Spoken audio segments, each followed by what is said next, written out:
giờ bỏ gầy về bỏ rừng đi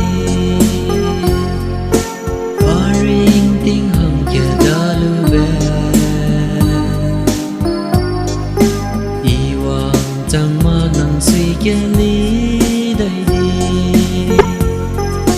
đầy gương và lưng suy cũng sẽ lâu quăng la để lấy cần giờ vui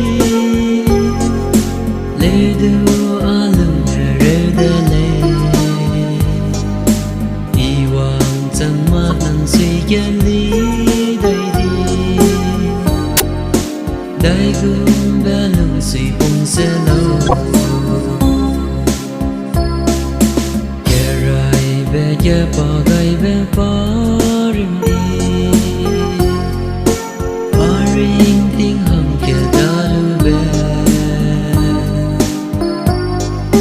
y hoàng chẳng mà nắng suy kia lý đầy đi đầy gương và lưng suy cũng sẽ lâu quăng la để lấy cần giờ vui đưa a lưng rê để lấy y hoàng chẳng mà nắng suy kia lý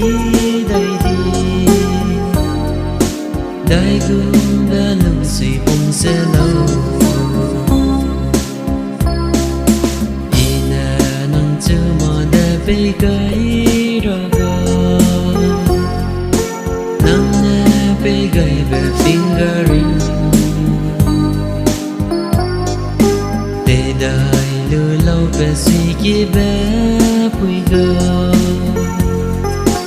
ai nè a này rừng na đê lê quăng la đê lê cần giờ bùi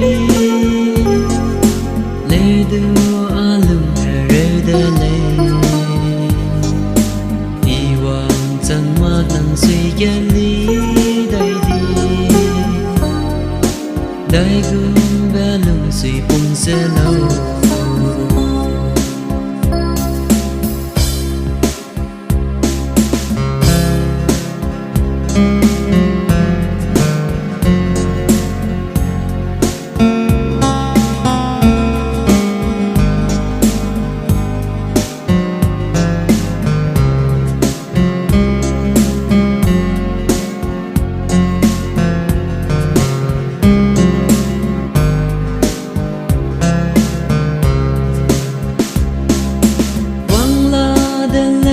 cần giờ vui lê đưa a lưng rê để lấy y hoàng chẳng mà nắng suy kia lý đầy đi đầy gương